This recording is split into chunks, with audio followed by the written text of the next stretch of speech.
Welcome to the Holy Shit, I'm Healing podcast, powered by Whispers Bridge. Raw talks on recovery, spirituality, and becoming someone you actually like.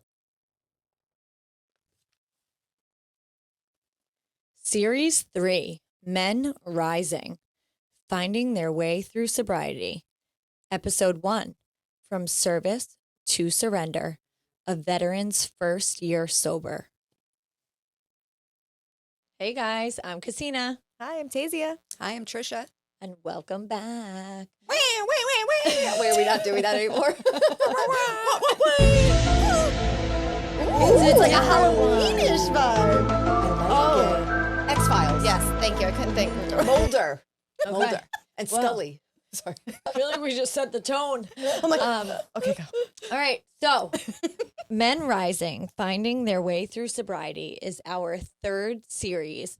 So we're going to get into the minds of men, which is going to be wild because I don't think any adults should ever be allowed up there in general.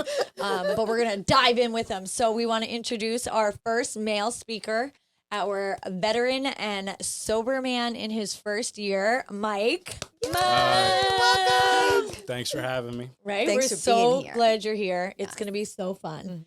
So we're going to just do a little Q&A. We're going to ask you some questions about yourself, really dive into what your world was like before you got sober and really what it's like now that you met all of us, and it's like so much better. Obviously. For real. He's like, can I go now? I think I'm done. I left my car on. It's like, fuck, what did I get into? All right, so we know that you're a veteran. Just to start there, what made you want to go into the service? Well, I wish I had a more patriotic answer for you, but I was doing like really bad in my life at that time. I was drinking crazy, a lot of cocaine. I was unhappy at work. I was just unhappy with myself. I was very suicidal. Matter of fact, I would always say to my best friend, you know, I want to kill myself. I want to kill myself. I want to kill myself. And eventually he got like tired of it. And he basically just said, you know, stop being a bitch. And, you know, if you really want to die, go join the military and die like a man. And I don't Wow. know why that stuck so like deep in my brain, but I was like, all right, let's do this, you know? And that was it. Wow. So your plan already was to go out in a blaze of glory. Oh, yeah. You know, you're Oh, like, yeah. I'm suicidal. Let's get a fucking gun. Yeah. This is a good idea. Go out blazing. Right? Like, he's like, guys, this is going to be good.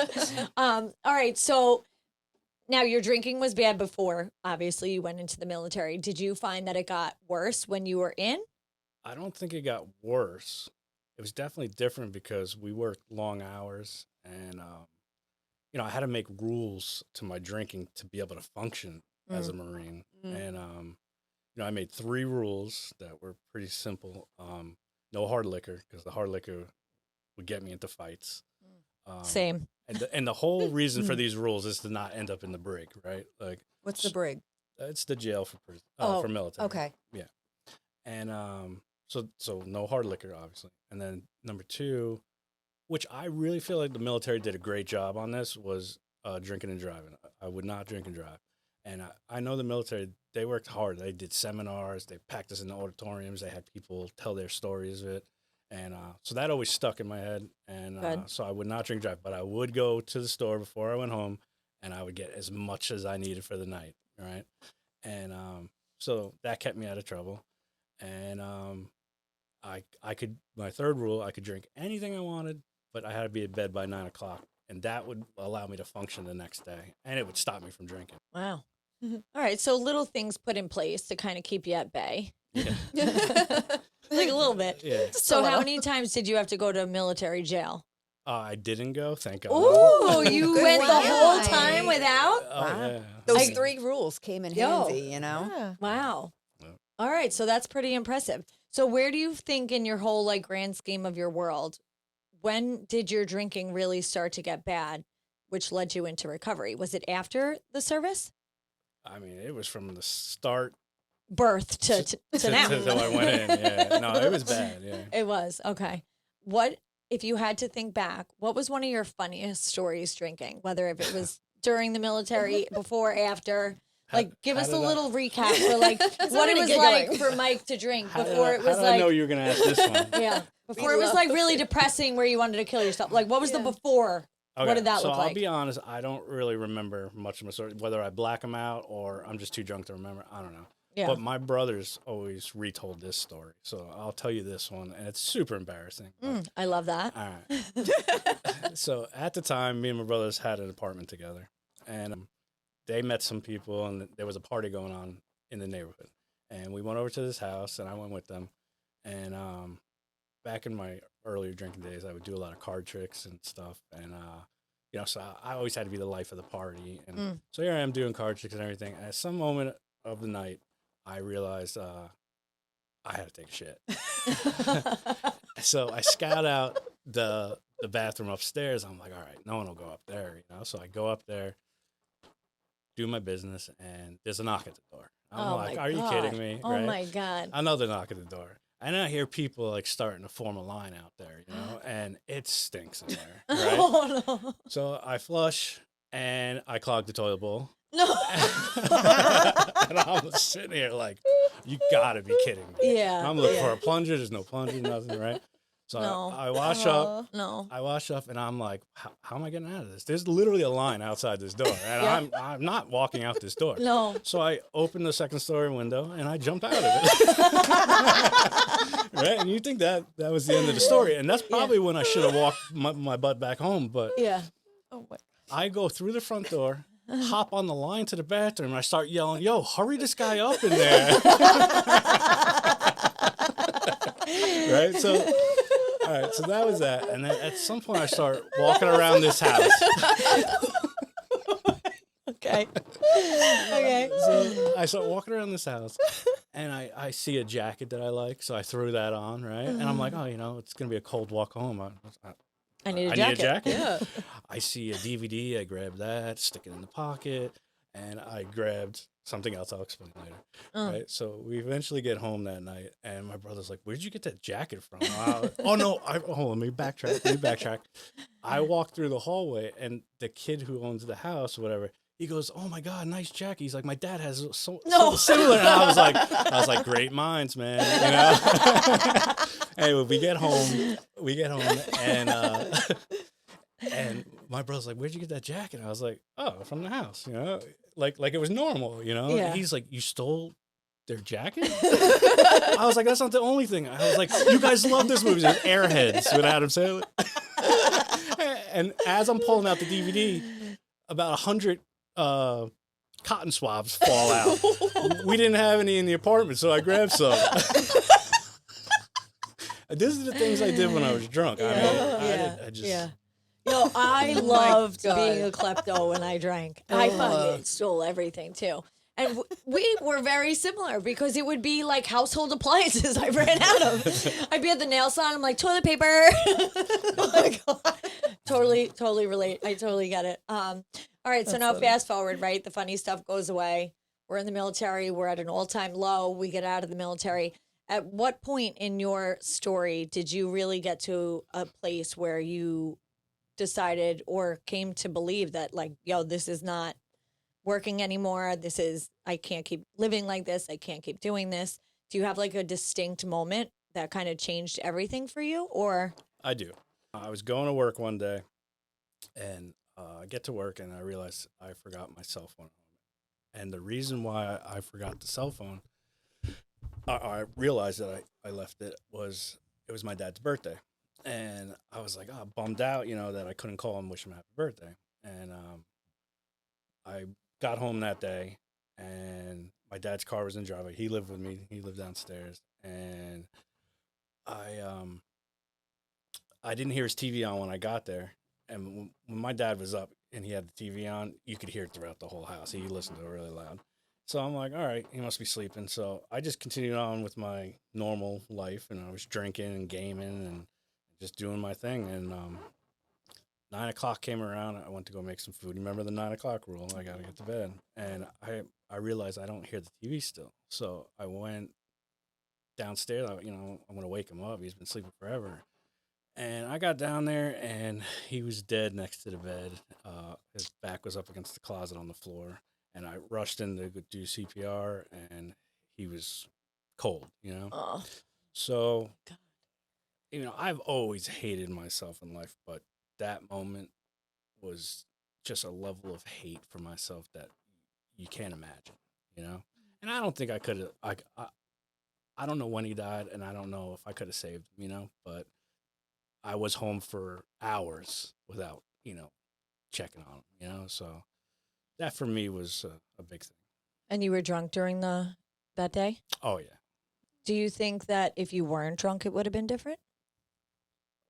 I don't know. I'm not sure if I could have saved him or not, you know? I don't know. Yeah. But it didn't help that I was drunk and I was, you know, selfish and thinking only about myself. you Yeah. know? Yeah. And hindsight is always the worst part. You know, we get to see things in a different way. And especially being alcoholic, I think you've admitted that. Yes. We've gotten to that point. You know, it is. Our brains will make us our biggest enemy so that we keep drinking. You know, like Trish, your experience, right, with self-hatred and all these Mhm. things that we've done. I think it's like it claws into it, you know, where chances are if you were home and you were sober, you probably would have did the same exact thing. You know what I mean? Normal people are busy, you know, they're in their days, they're in their lives. They're not. I always like to ask myself, if I believed that this was the scenario, would I have done the same? And I think if you would have known that was going on, there wouldn't be a doubt in your mind to go into that room. Do you know what I mean? So it's almost like letting go of that remorse from it because it wasn't done on purpose. Like that's fucked up when we do shit on purpose because we have a long list of that stuff where it's like, yo, did that on purpose. When you can like really flip that where it's like it was a genuine, honest day and mistake of just one thing led to another. And like you said, who knows if it would have been different. It was interesting how when you said earlier that you didn't go check on your dad and you felt really bad about it.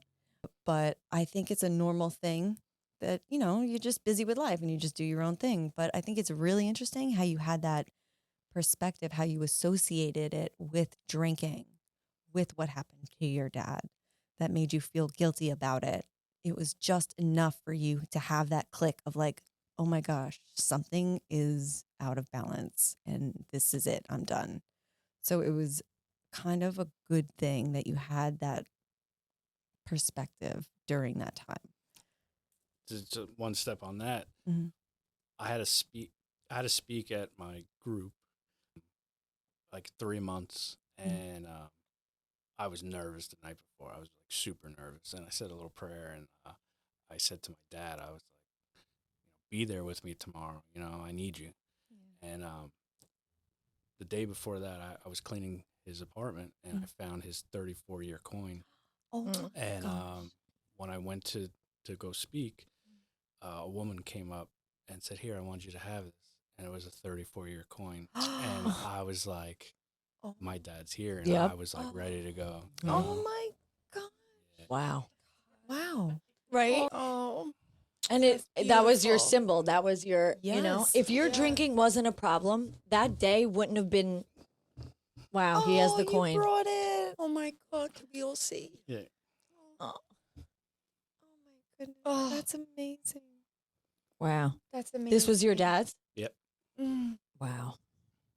Yo, 34 years. 34 years. That's really I'm not really amazing. sure how many years he had. It might be more. I thought recovery was go to meetings, never drink again, and be miserable. No. I Yeah. think that's why I never did it. You know, Yeah. that's what I thought. And I didn't want to be miserable. You know, I Yeah. wanted to keep drinking, keep being happy. Yeah.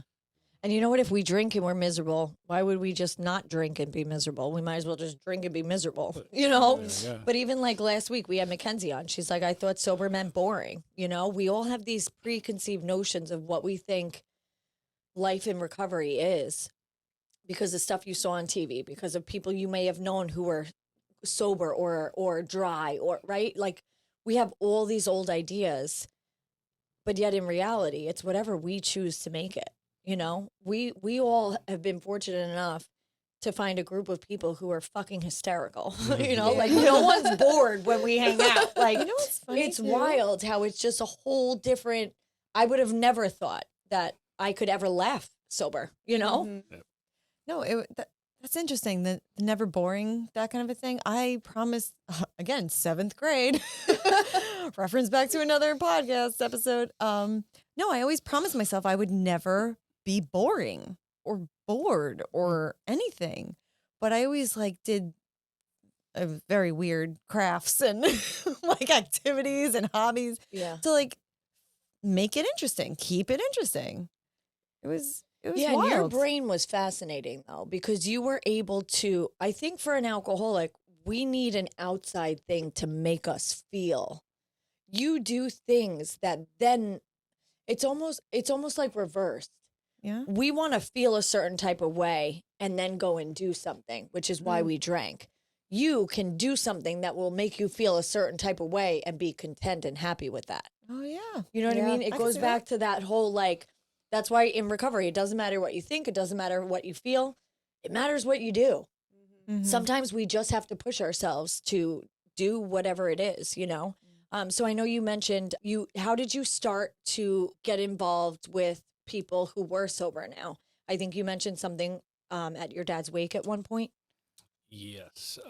So a guy he used to sponsor spoke at the wake, and he was saying, that my dad saved his life. He wouldn't be here if it wasn't for him. And at the end of the wake, we exchanged numbers, and he kept tabs on me. And there was one time we were talking, and he had said, I was worried about family members, and and I was telling him about that. And he said, "Did you ever think about setting the example for them?" And I don't know how it just hit me hard, and I was like, "Okay, we're doing this. This is it." Come Monday, and I picked Monday because I wanted to go out with a bang the weekend. But Yeah. but Rightly so. Yeah. Yeah. But so I started that Monday. Wow. And you've been sober since. Yep. You know what's wild about that, and how you just said it before, how you have this traumatic event that you associated being the fault of your drinking. Okay. Fast forward a little bit. You now have this man who your dad in recovery helped save, who then got you into the rooms. I know, it's crazy. That is wild. It's like you needed to feel that remorse of the drinking, to have this event happen, to have him be put in that place, and everything that he did for him, he also in turn ended up doing for you. Yep. And kind of like your dad too, with the coins, it's like, I'm here for you too. Yeah. Yep. From the other side. Wow. Wow. So now once you're in recovery, right? How do you feel like your life has transformed, right? You're coming up on your first year, which is amazing. This is your first time you've ever been sober too, right? Yes. Your whole life. My whole life. Oh my God. Giggle. Oh, that's rough. No, you got this. No, the beginning is rough, right? Yeah. So what has your last year been like? It's been great, honestly. Yeah. There's no complaints, I'll tell you that. I got into a relationship later on. Yeah, for that, I really feel like God was like, all right, you're doing great, and we have this person over here doing great.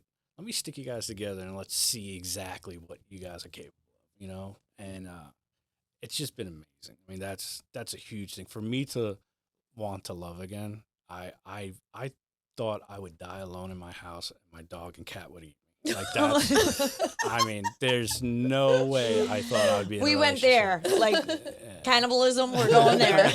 He's like, Don't it worry, was that guys. dark. I got dinner for you tonight. But I have a great mentor. We have a great relationship, and he really stepped in as a fatherly figure for me, and I love that. it's one of the most beautiful things that I've gotten out of recovery.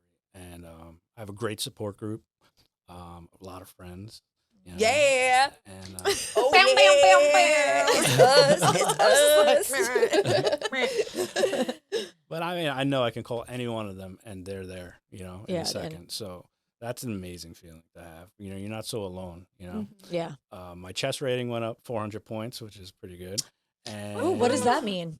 Not much. Like in but- chess? Yeah. Like the game? Yeah. Oh, I thought he said his chest. I'm like, Oh no, Me you've too. been doing push-ups? Is this No, like he an says app he's- thing? every time I see him, I'll see him. I'm like, "What are you doing?" He's like, "Playing chess." I'm like, "Amazing." He's so awesome. good. But you get your hobbies back, Yeah, right? You get to actually do the things that you enjoy. I bowled a 261. What? Wow. I don't know if that's good. That's It seems good because you amazing. would say it on a podcast. And I got a 4. like I might have to challenge you one day. I'm pretty kind of maybe bowls. good. Yeah, she bowls. No, she bowls. Yeah, I love bowling. You should come with It's like us a freaking sometime. science to it. Yeah, man. It's great. Ooh. Yeah, it's fun. 261. Did you bowl a 261 too? I got 250 one time. Wow. Yeah, man. What's the highest? 300? I don't know. 300. It is. Yeah. See?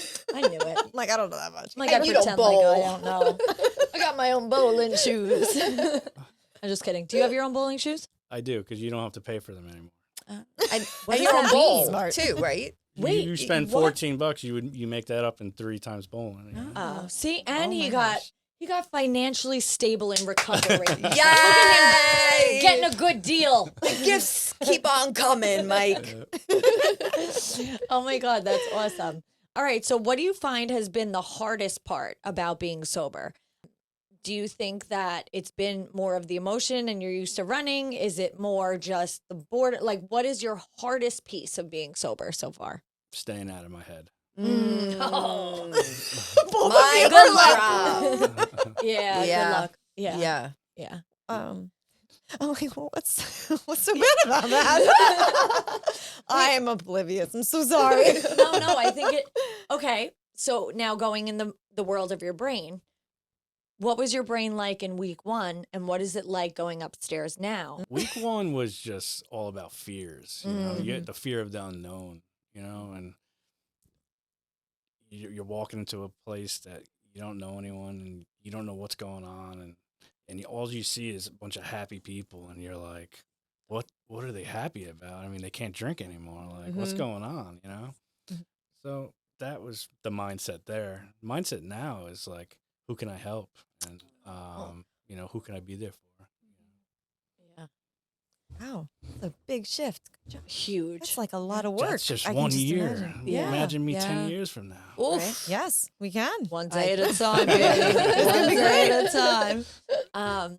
Yeah, so you find it a lot easier to be in your head now than it obviously was in the beginning. So it does get better, right? And it calms down. I know we've talked about it before where it's like this high emotions, low. It's like this crazy roller coaster where you literally just hold on. Have you noticed it start to calm down a little bit? Oh, yeah, it's definitely calmed down. This was an emotional roller coaster this first year, I have to say. But I feel like I'm in a good mood rather than a bad mood more often than I used to be, you know, in the beginning. 1 week I was happy, 1 week I wasn't, you know. Now it's 90% I'm happy and, you know. And he's in love. Well, that helps. Yes. Oh. Right? And you got into the relationship and you had this mentor in your life who came before you, right? Who kind of guided you. Because I know a lot of times people say in, you know, getting sober, it's not a good idea. It's, you know, 2 sickies don't make a welly. There's this whole version. That's interesting. Really? What is it? Have you heard that before? No. No one? No one. There we go. All right, cat for them. Okay, ready? Save. So there's this saying, and it's called 2 sickies, sick people, don't make a welly, like one well person, right? If you put 2 garbage trucks colliding together, it's not going to fucking be good, right? I was also in a relationship with my now husband, and he was in his first year. He was only a few months sober when we started dating. So I am a total on your team with this. But there are teams, right? Some people are like, no relationships in the first year and all these things, right? At the end of the day, the best advice, right, that I could give or that was given to me in that, if you focus on you and you are well, there should be no reason why you can't, but you have to stay well. And for me and my husband, that motivated us to keep our shit together. You know what I mean? It was a benefit for us. It turned into a really good support, but not codependency. It was, we have each other's back, but we're going to make sure we do our own things so that we could stay well, you know? So did you find have you found it easier being in a relationship in your first year? Yes. I feel like it's like having a mentor there with me all the time now. You know what I Oh. mean? Like, and I'm a very negative thinker, and she's so positive. So it's like, the yin yang works there, Yeah. and it keeps me positive, and she's, it's amazing for me. Honestly, it's definitely healing more than hurting. Right. Yeah. Yeah. All right. So if your recovery had one slogan or catchphrase, what would you describe it as? I choose you. Oh. Oh my goodness. Oh. That's Can you great. elaborate? Yes. Ooh. I choose my mentor. I choose my family. I choose my girlfriend. I choose my support group. I choose my friends. I choose them, and that's what keeps me from not drinking. If I drink, I'm going to lose them, and I choose them. And if you want to take it one step further, if I'm looking at a mirror, I choose that person I see today, and I'm proud of that person I see today. So that's it. Oh my God. Damn it, Michael. Right? It's really great. And just the fact that it wasn't just about everybody else. You got to a place where you could finally look yourself in the mirror and say, me too. Yep. That's like, It's so. that's big. A lot of people don't get there that soon. You know what I No. mean? The self-hatred, you should be so proud of yourself that remorse, that regret, that all that stuff. You've gotten to this place so quickly, which is so nice, which means you're doing the work. I do work hard. Yeah, because that's not just, oh my God, I found some people who don't drink and my life got amazing. It's, no, you're putting in work to look at yourself, to look at your part, to look at what's coming from where and how to dive deeper, and then you get the benefits of it, You get a hot girlfriend, Lisa. We're gonna Yes. press a button. Happy birthday. Oh, Damn, Lisa. All right, so that button does that noise. That's actually a really good one for Lisa. That is a good one. Super hot. Yeah, so your life She is definitely got super better. hot. So now let's dabble into your spirituality. Were you spiritual before you got sober? No. Nothing. Wow. Nope. No, did you believe in like a higher power, God? Nope. Nothing. Nope. Did you grow up with any sort of religion? Catholic. Really? And I think that's what turned me off of it, to be honest Yeah. with Okay. Me too. you. Yeah. Same. A lot Okay. of us. Yeah. And not to Well, knock ish. it. Listen, Yeah. there's a shoe for every foot. Yeah. That is not the normal saying, but we're going weird today. So now in recovery, we know that my sister has dabbled into your little world of really helping you with that component of your life, spirituality, the things that you feel, the energies, right? Tazia's had the privilege of going down, what was it, to the beach with Mike and doing a whole Reiki session. Yeah. Taze, you want to tell us how that was? Mike, do you want to tell how that was? I mean, it was great. Yeah. Yeah, so I had this like darkness following me my whole life, and I knew it was something. It's something that existed, and I reached out to Tazia to see if she could do something about it, and we went down to the beach, and she set up a nice little setup there with. Well, you can get more into that. Yeah. But yeah, I don't know the names of everything, No, but, okay. He's but like, there was sand. But I, Sand, We and were there at the was beach. some tools and crystals. I could tell you what happened after it. My girlfriend met me there. We were just hanging out there after. And at some point, all these birds literally like landed right in a circle around us.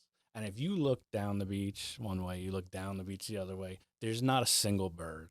And there had to be 100 of these things. Wow. And they're not only just there, they're like laying down and sleeping, and they're right. We could touch them. That's how close they are to us. Wow. And they're in a circle around us. It was the weirdest thing I've ever seen. And they're sleeping. They're not even like looking for food. They're just like, Yeah, what hey, kind of comfortable birds? sleep. And there's people that have food that they would be going They're after. seagulls? Yeah. Oh my Yeah, God. they're seagulls. Yeah, it And was in a weird. circle formation. In a circle formation. Wow. That's so It fun. And that was right after the Reiki. Yeah, right after. Wow. And I haven't had a nightmare or felt the darkness ever since. So Yeah. Wow. Wow. So what's your take on that? We know you get to see a world that we don't get to see, right? Yes.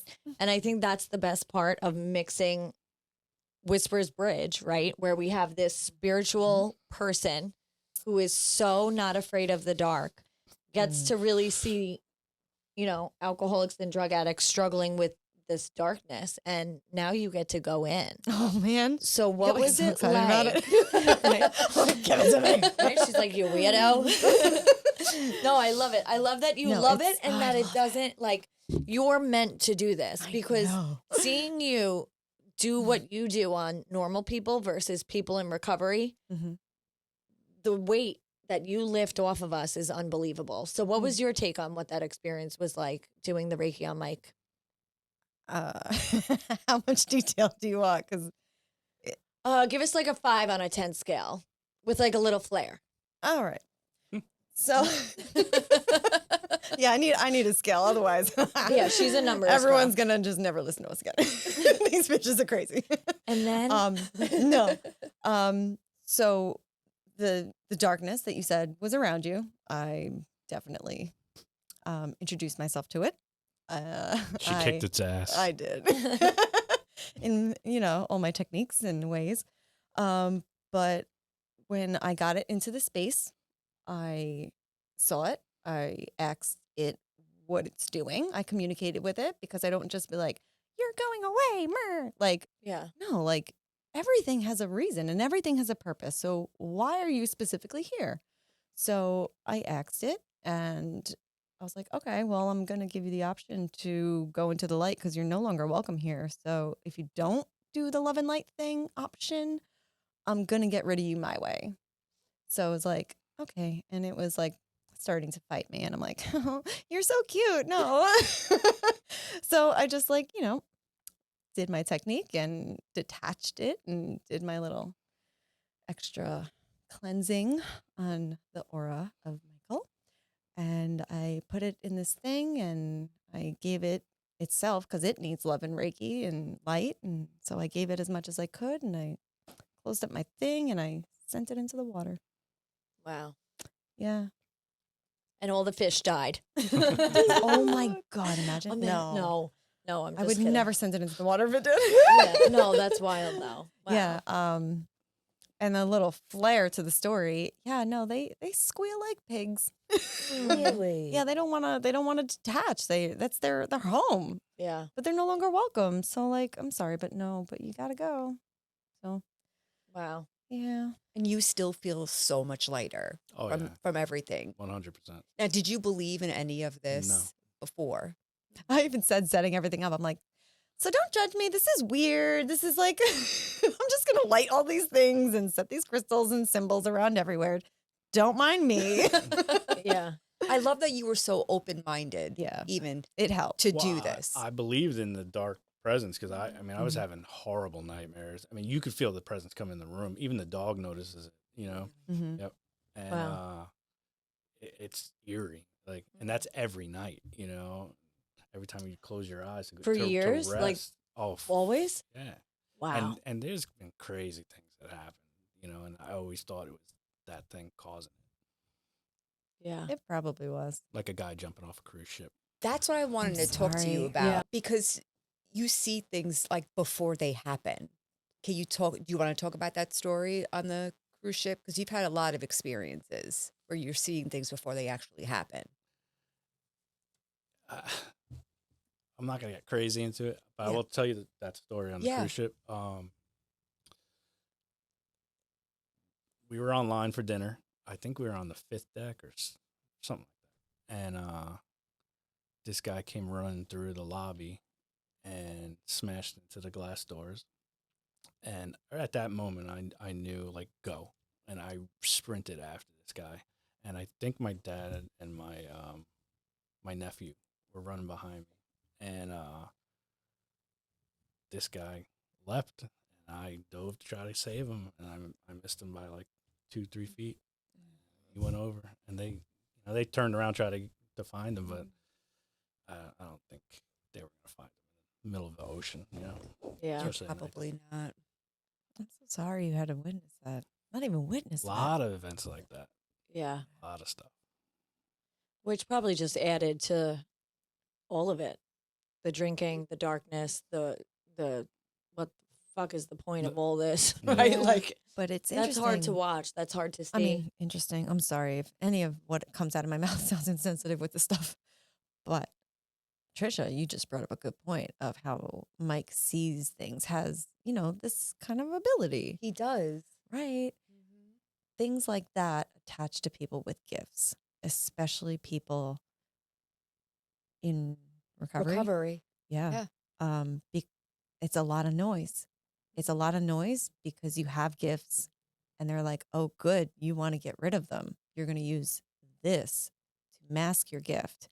And now it's like perfect medium for me to just jump in there. Yeah. And that's when, if you guys are, like doing the work and want to get better and like, don't want any of this crap anymore. Like it's way easier for me to come in there and just get rid of whatever is lingering at this point because they have less and less hold because you're doing the work and you're going towards such love and light now. It's amazing. Like you should be so proud of yourself. And if you wanted to help enhance your gift, I can help you. Yes, she can. Because then it gets more fun because now you're in the light. And now the shit is going to like what you're going to see and sense. Yeah, man. It's a fun ride. Just putting it out there. We're gonna see him next week with a crystal ball. Be like, guys, I have a wand. I have a wand. Oh, I love But yeah, that. it gets easier. Yeah. Yeah. Which I think is something that every person in recovery can feel, where Mhm. we just feel deeply. Yes. Like, did you ever meet an alcoholic who's like, nah, I was indifferent. Like, no, we feel a lot and a certain type of way, and it's intense and it makes sense, you Yeah. know? And then to get to that level out point. And it's wild Mhm. because a lot of people, our biggest fear when we do get sober is, are we going to be flat? Are we going to be numb? Are we going to be boring? You know, it's almost like if we're going to go back to what we're supposed to be, let it really be who we are, vibrant and full of life and love. And, look at the past year you've had. It's so awesome to see where you are, and what's to come, So if you had any advice for someone just coming in or, kind of sober curious or, thinking maybe they have an issue, any sort of advice you could give to the men out there, specifically? I would say stay in the moment, right? A lot of times your brain's going to want to go to the past, things you did. They're going to want to go to the future, things that haven't happened yet. And I'll give you an example. I actually read this book because I'm always in my head and I need to stay in the moment. Let's say you're sitting down with your family, right? And it's movie night, right? You're all going to watch a movie and you got the popcorn, everything, and there's a whole setting there. And if you're thinking about, what happened at work or what's going to happen at work, you're going to have a completely different, what's the word? Experience than the rest of your family. Your rest of your family is enjoying the movie, laughing about this movie and enjoying their family time while you're living in another. If you're not in the moment, you're having a different experience than the people that you love. Wow. Yeah, which is pretty wild because think about it. We could all be in this room right now, right? And if you're somewhere else, we could literally all be somewhere else and have completely different perspectives on it. And that was like so beautifully said, where it's like, right now you're okay. People would always remind us of that. Like, right now, you're okay, I'm okay. She's like, we're okay, So it's a good one to just stay moment by moment. I would also suggest, don't think that your story is that impressive. You're always going to hear your story through recovery, through someone else. What you've done, someone else has done. So, just, it's not that bad. Just get there, do it. That's great advice because sometimes we're just in our own head and nobody's going to understand my story, like what I'm going through, my feelings, or this is like really, really terrible and I can't share about it. But then you hear somebody, I'm like, oh, I did that. I didn't share the that I joined the military to die until I shared in my 3 months, and I never thought I would ever hear anyone say that. And someone, sure enough, went up there and said that, and I was like, "No way!" Like, Wow. He like, felt those and feelings. and that was when I truly was like, "Okay, time to get honest with myself. Like, let's go. Like, this guy just did it. All right, we're being honest from here on out," and that helped a lot. Wow, that's amazing. Oh my God. It was really so nice to get into your mind and your world and seeing everything that you've been through and what you've overcome and where you are. So we definitely just want to say thank you so much for being on the podcast. It was so awesome. Thank you for opening up. Yeah, That's thanks for having yeah. me. Yeah. It's a great. Yeah. Yes. You kicked off our men's series, you I know, which is so You guys exciting. are doing great things here. I want you to know that. Thank you. Thank you. Thank Oh, you, Mike. We all right. appreciate you. Yes, always. All right. So stay tuned for our next episode. We're going to be diving into the brain of another man. All right. Bye. Bye, guys. Bye.